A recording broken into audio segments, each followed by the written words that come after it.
This is the Hidden Killers Podcast with Tony Bruschi.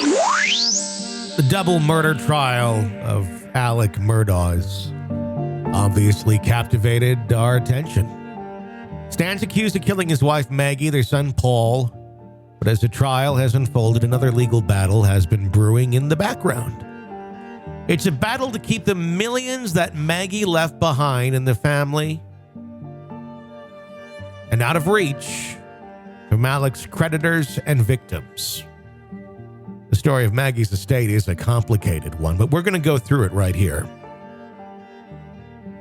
The remote Islandton home, Moselle, it's been the center of this battle. After nearly 2 years of legal wrangling, the estate has finally been settled in a complex deal. Moselle will be sold, and the millions divided between their surviving son, Buster, the victims, and creditors when the deal is executed next month. Documents obtained from Georgetown County Probate Court in South Carolina reveal that Maggie's estate was valued at $4,309,057.77. In her will, drafted in August of 2005, Maggie left everything to her husband, Alec. A vast majority of the estate was tied up in Moselle, where Maggie and Paul, of course, met their tragic end on June 7th of 2021. But Maggie was not living at Moselle at the time of her death.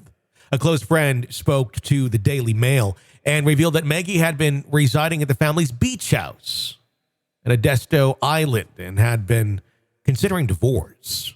The testimony shed light on the troubled marriage between Alec and Maggie, revealing the strain caused by Alec's addiction to opioids and the threats of ruinous lawsuits and suspicion of infidelity.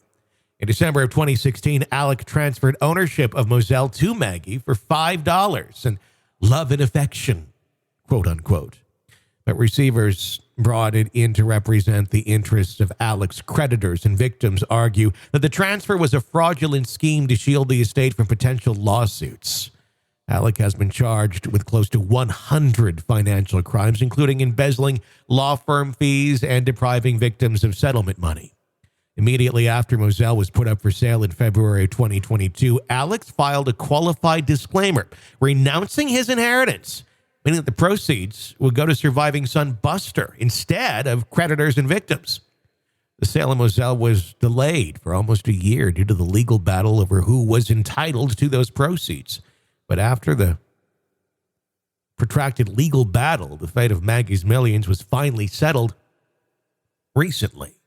Buster will receive $530,000, while the balance of the proceeds will be divided between the families of the victims for the boating accident caused by Paul.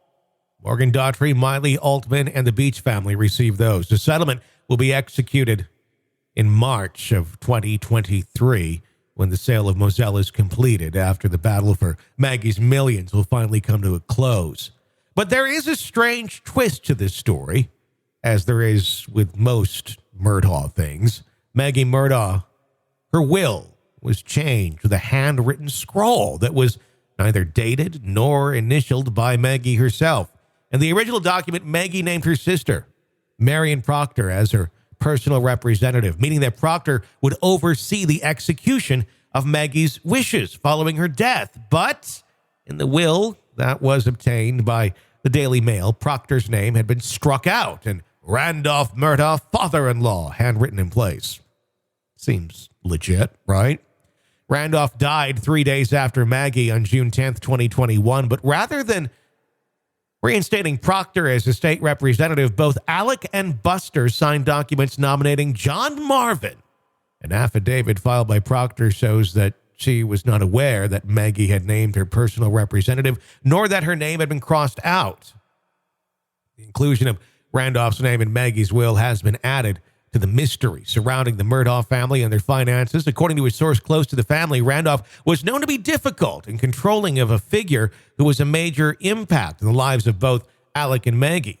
So it's revealed that Randolph made a number of loans to Alec to help keep his law firm afloat, but these loans had come with strings attached. Randolph was known to have exerted that great deal of control, remember. and it's believed that his involvement in Maggie's will may have been an attempt to maintain control of her estate after her death. The source also claimed that Randolph was aware of Alex's financial troubles and had threatened to cut him off if he did not clean up his act.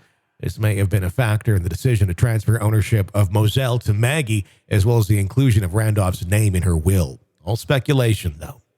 Despite the mystery surrounding the Murdaugh family and their finances, the legal battle over Maggie's estate has finally come to a close. The sale of Moselle will be completed on March 8th. The proceeds going where we had just stated.